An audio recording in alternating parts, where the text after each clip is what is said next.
ان سے کہہ دو کہ خدا کی ہدایت یعنی دین اسلام ہی ہدایت ہے۔ القرآن والحکیم۔ کہہ دو کہ میں بھی آدمی ہوں جیسے تم، ہاں مجھ پر یہ وحی آتی ہے کہ تمہارا معبود خدائے واحد ہے، تو سیدھے اسی کی طرف متوجہ رہو اور اسی سے مغفرت مانگو، اور مشرکوں پر افسوس ہے جو زکوٰۃ نہیں دیتے اور آخرت کے بھی قائل نہیں۔ جو لوگ ایمان لائے اور عمل نیک کرتے رہے ان کے لیے ایسا ثواب ہے جو ختم ہی نہ ہو۔ کہو کیا تم اس سے انکار کرتے ہو جس نے زمین کو 2 دن میں پیدا کیا اور بتوں کو اس کا مد مقابل بناتے ہو؟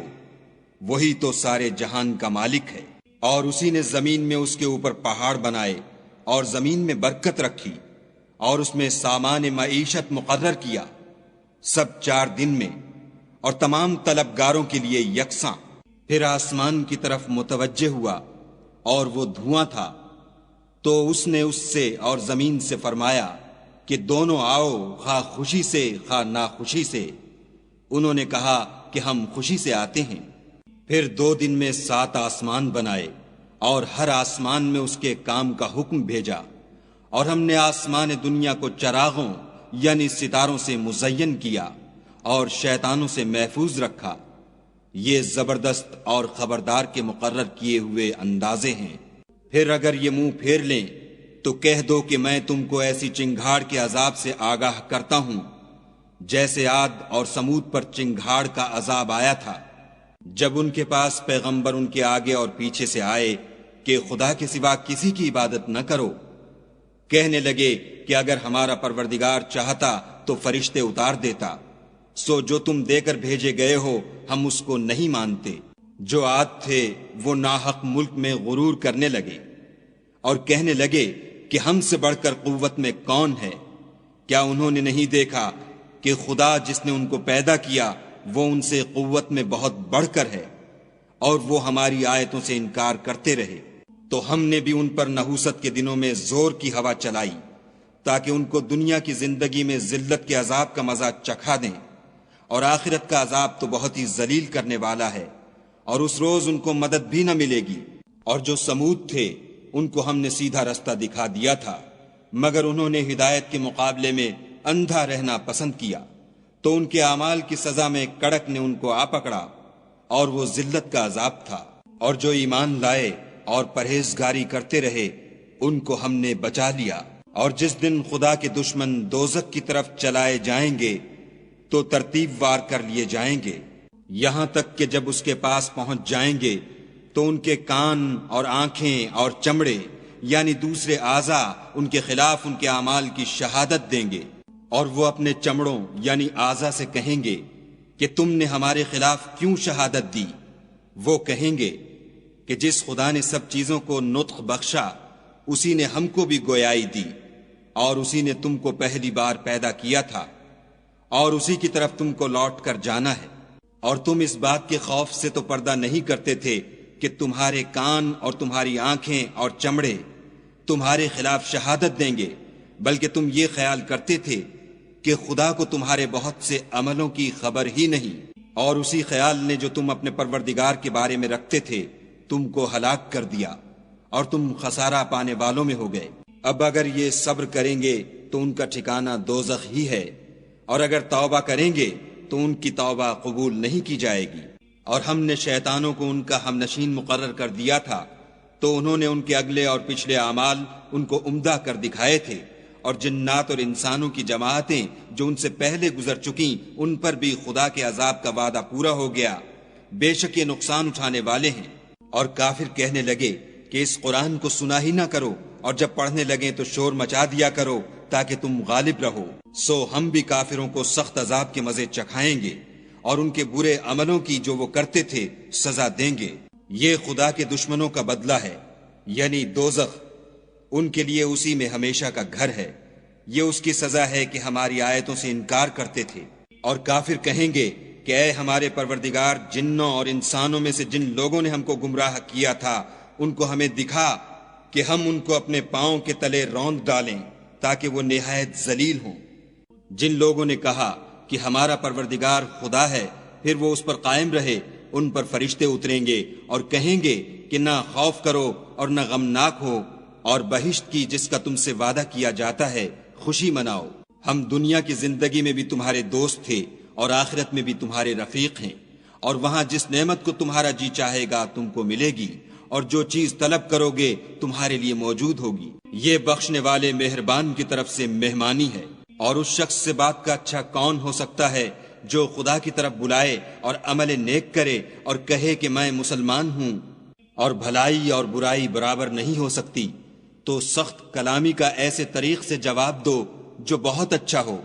ایسا کرنے سے تم دیکھو گے کہ جس میں اور تم میں دشمنی تھی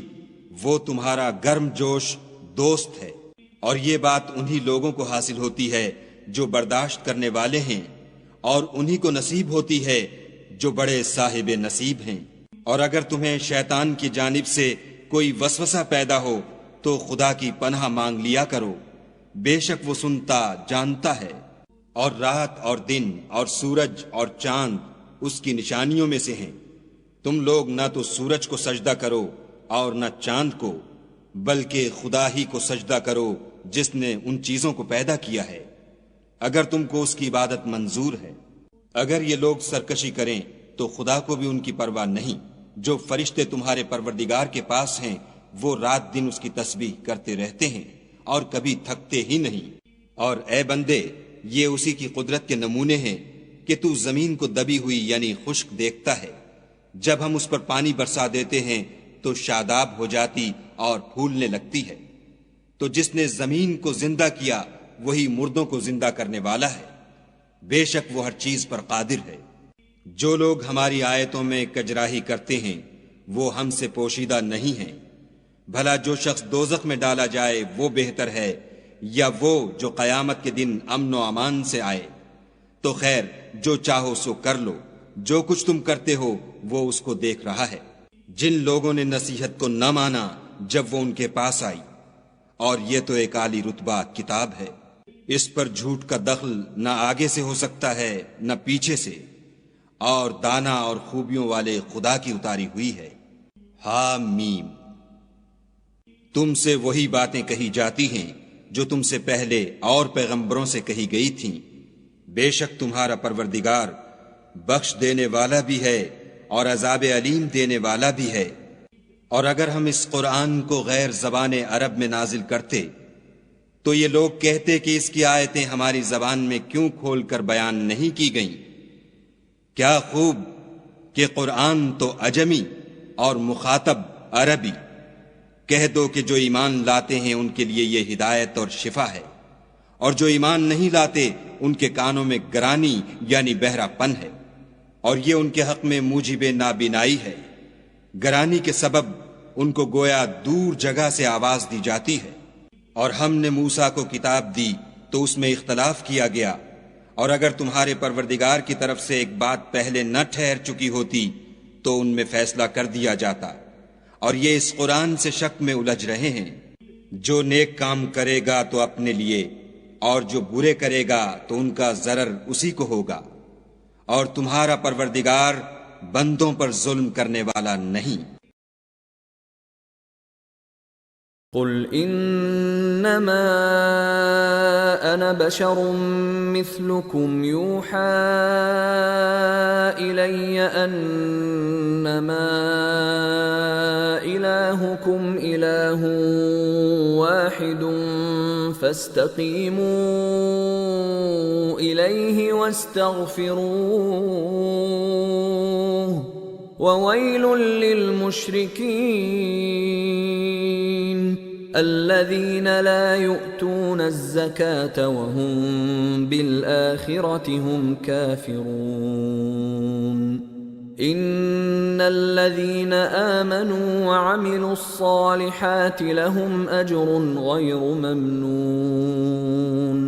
قل أئنكم لتكفرون بالذي خلق الأرض في يومين وتجعلون له أندادا ذلك رب العالمين وجعل فيها رواسي من فوقها وبارك فيها وقدر فيها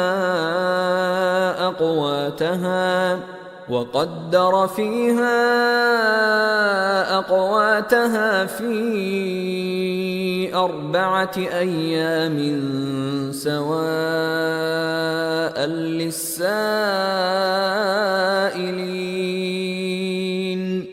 ثم استوى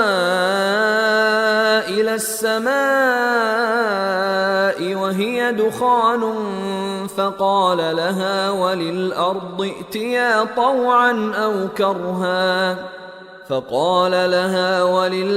ائتيا طوعا أو كرها قالتا أتينا طائعين فقضاهن 7 سماوات في يومين وأوحى في كل سماء أمرها وزينا السماء الدنيا بمصابيح وحفظا ذلك تقدير العزيز العليم فإن أعرضوا فقل أنذرتكم صاعقة مثل صاعقة عاد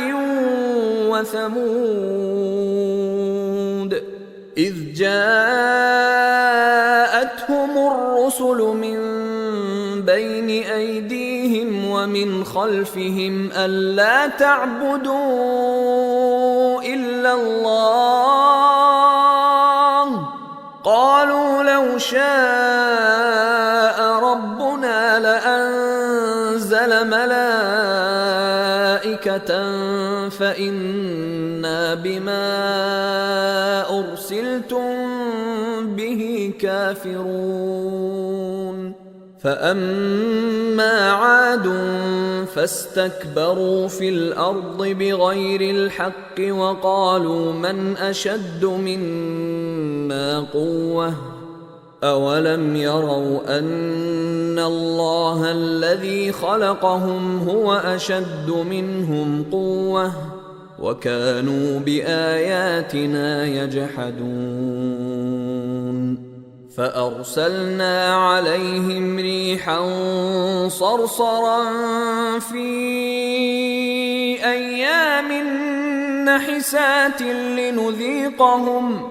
لنذيقهم عذاب الخزي في الحياة الدنيا ولعذاب الآخرة أخزى وهم لا ينصرون وأما ثمود فهديناهم فاستحبوا العمى على الهدى فأخذتهم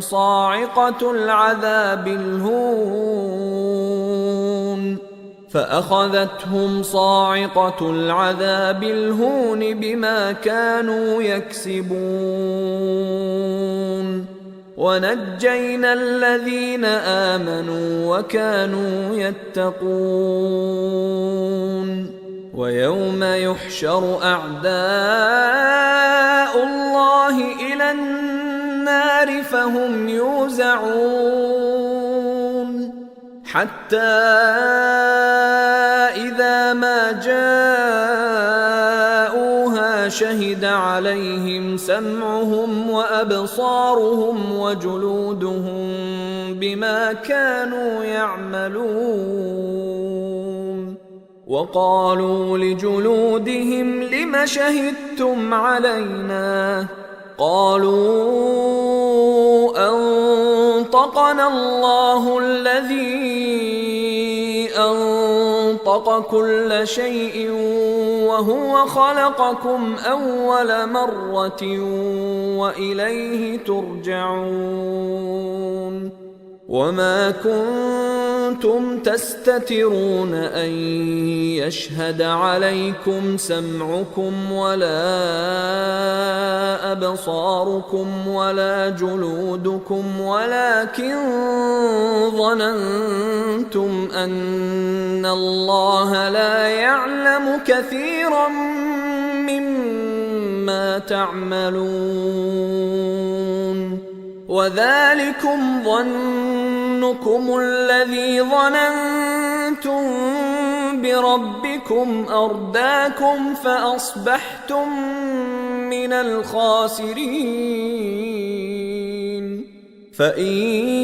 يصبروا فالنار مثوى لهم وإن يستعتبوا فما هم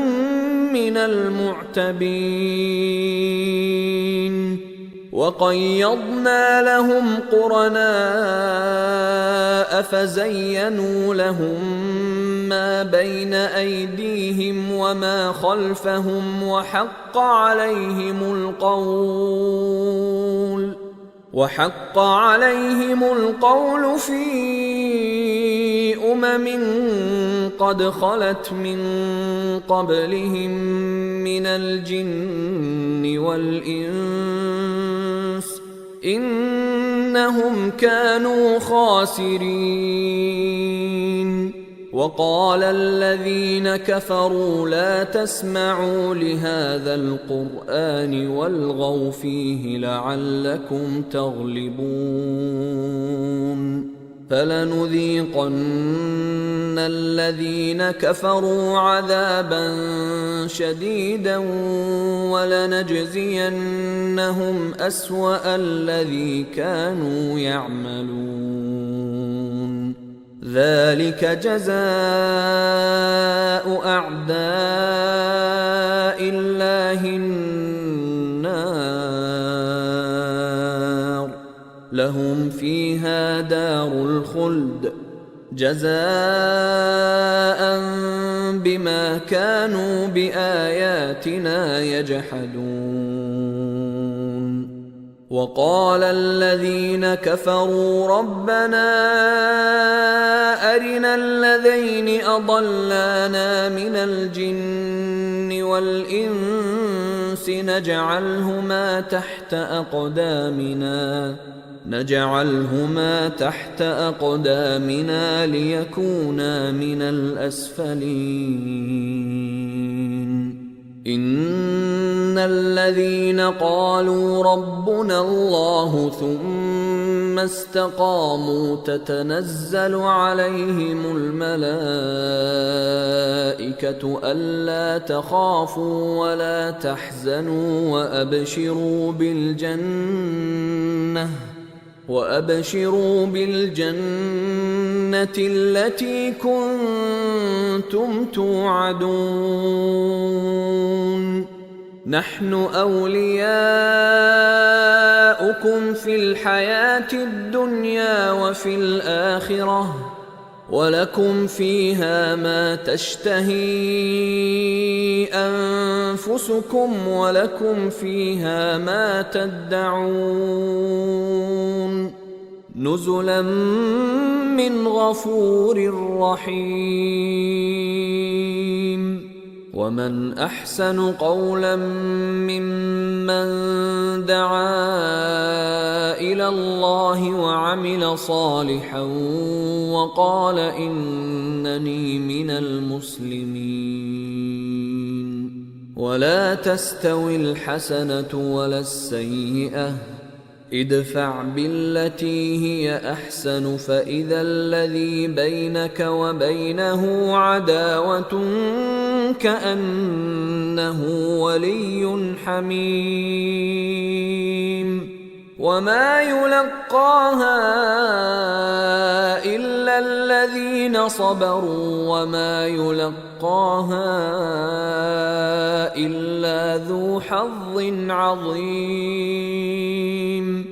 وإما ينزغنك من الشيطان نزغ فاستعذ بالله إنه هو السميع العليم ومن آياته الليل والنهار والشمس والقمر لا تسجدوا للشمس ولا للقمر واسجدوا لله الذي خلقهن إن كنتم إياه تعبدون فإن استكبروا فالذين عند ربك يسبحون له بالليل والنهار وهم لا يسأمون. आयत सजदा सुनने वालों पर सजदा लाजिम है। ومن آياته أنك ترى الأرض خاشعة فإذا أنزلنا عليها الماء اهتزت وربت إن الذي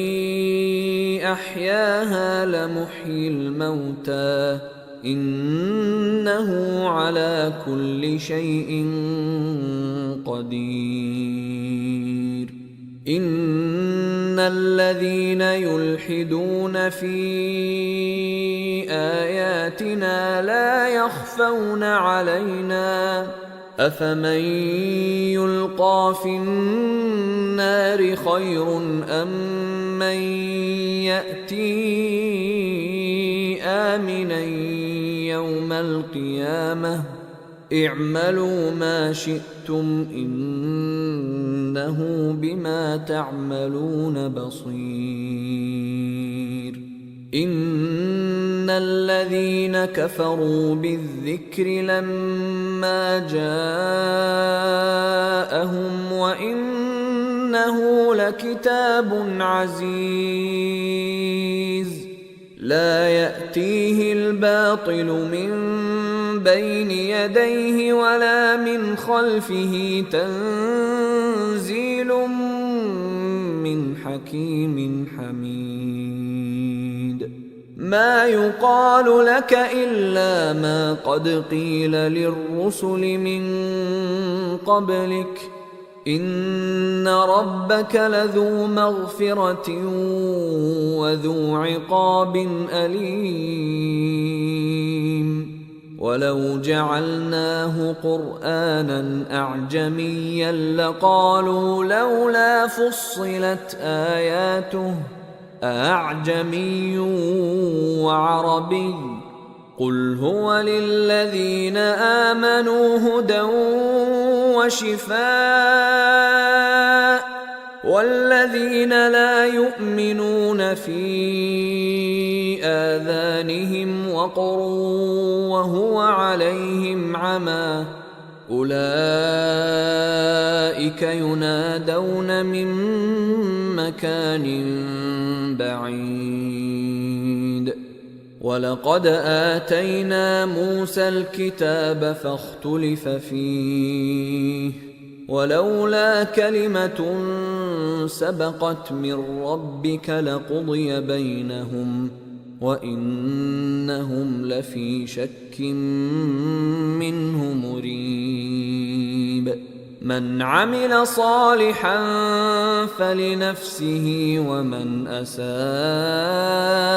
فعليها وما ربك بظلام للعبيد. صدق الله العظيم. وما خلقت الجن والإنس إلا ليعبدون. और मैंने जिन्न और इंसानों को इसलिए पैदा किया है कि मेरी इबादत करें।